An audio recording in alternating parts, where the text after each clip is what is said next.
before the Mayflower ever touched American soil, someone else was already there. And the food they made in chains, it quietly became one of the most influential food cultures in American history. Stripped of their freedom, their land, and their names, enslaved Africans found one thing no one could fully take from them: their food, their flavors, their memory. That culture is so powerful, it earned its own name, soul food, and this is its story. In 1619, a full year before the Mayflower landed at Plymouth, the first enslaved Africans arrived in North America. Over the next 200 years, roughly 600,000 black people were brought over through the Atlantic slave trade. By the time slavery ended, that number had grown to nearly 4 million. In the South, the cotton boom of the 1800s made slavery even more deeply rooted. While the northern states leaned toward abolition, southern plantation owners doubled down. The result was unimaginable suffering for countless black men, women, and children. But here is the thing: while the plantation owners lived in luxury and demanded everything be done for them, the enslaved people found a way. Slowly and quietly, they kept their culture alive, and food was how they did it. On most southern plantations, both the slaveholders and the enslaved ate two things above all else: pork and corn. The difference was in the quality. The slaveholders' table had smoked ham and sweet corn pudding. The enslaved were given a weekly ration of cheap cornmeal, a few pounds of salt pork, and a small jar of molasses. Breakfast was usually cornmeal boiled into a thin porridge. Meals during the day were often cornbread, pan-fried or baked flat over the fire.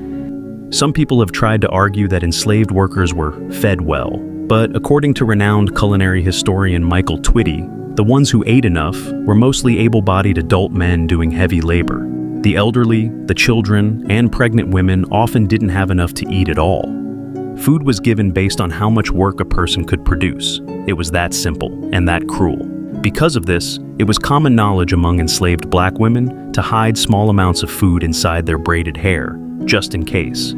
To keep the workforce healthy and productive, slaveholders sometimes allowed a limited degree of freedom. Enslaved people could grow small gardens, raise animals, hunt, fish, and use scraps that were otherwise thrown away. The crops they chose told a story all on their own. Black-eyed peas, okra, rice.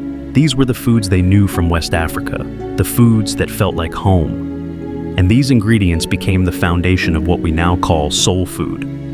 The most famous dish to come from this tradition is gumbo. Africa is the birthplace of okra. The word itself traces back to the Bantu language of Central Africa, and the technique behind gumbo, using okra as a thickener, is deeply African in origin. The earliest version of gumbo is believed to have been developed around the 18th century by the Cajun people of Louisiana. The Cajuns were mostly of mixed French and African descent, and their food carried a strong French influence. That early gumbo was simple: okra for thickness, a powder made from ground sassafras leaves, and if you were lucky, some rabbit, squirrel, or alligator meat. Maybe a few small shrimp or crabs caught nearby. Today's gumbo is a completely different level. It starts with a slow-cooked roux. Then comes a rich stock, layers of seasoning, and quality seafood that the original cooks could never have imagined. But the soul of the dish, that depth, that richness, it's the same. Rice was another cornerstone. Hoppin' John, rice cooked with black-eyed peas, is believed to trace back to a West African dish from Senegal. When Haitian refugees fled to the American South after the Haitian Revolution, they brought with them Caribbean and French-influenced red beans and rice.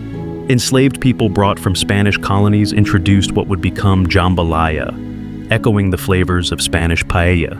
Each dish carries a history. Each ingredient tells you where someone came from and what they survived. They are all heavier, richer, more intense in flavor than their origins, because the people who first made them were doing backbreaking labor in brutal heat. They needed food with weight, food with soul. Pork played a different role in soul food than the plant-based dishes did. When pigs were slaughtered on a plantation, which happened seasonally, the slaveholder took the prime cuts. The head, the feet, the intestines, the organs, those were handed down to the enslaved as rewards or rations.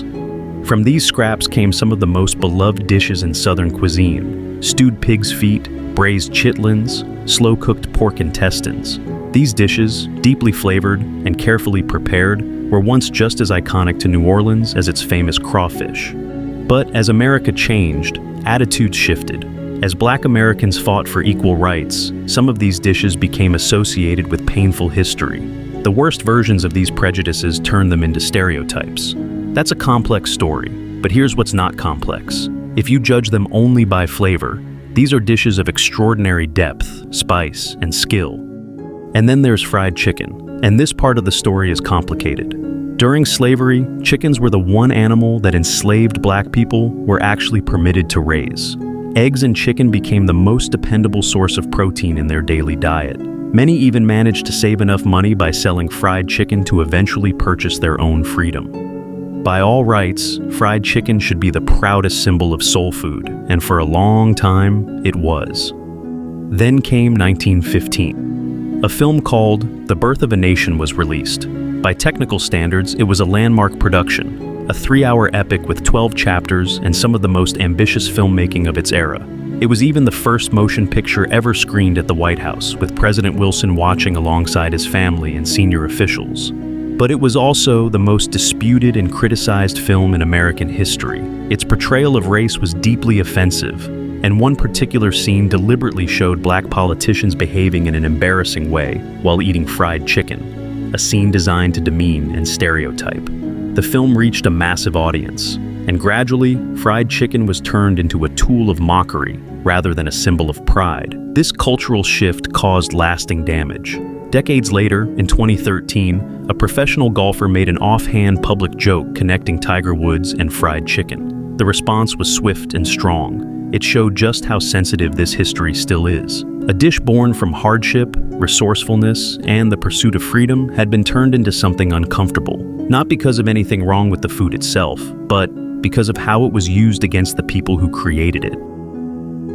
Before the 19th century, the few Black chefs who made it into the history books were almost always tied to the names of their slaveholders. The earliest known by name was Hercules Posey, the personal chef of George Washington himself. Hercules worked at Mount Vernon in Virginia for years. He was well regarded in the household and given the respectful title of Uncle Harkless. But even with that status, on the morning of Washington's 65th birthday, Hercules escaped to New York. He was later captured because of his status as a fugitive slave. He was only freed after Washington, on his deathbed, included his emancipation in his final will. Thomas Jefferson's household produced another historic figure, James Hemings. James was, by blood, 3/4 white. He was actually the half-brother of Jefferson's wife, Martha. But because his mother was of African descent and enslaved, James was enslaved too. Jefferson did sponsor him to travel to France, making James the first African American to receive formal culinary training in Paris. James Hemings became a genuinely talented chef.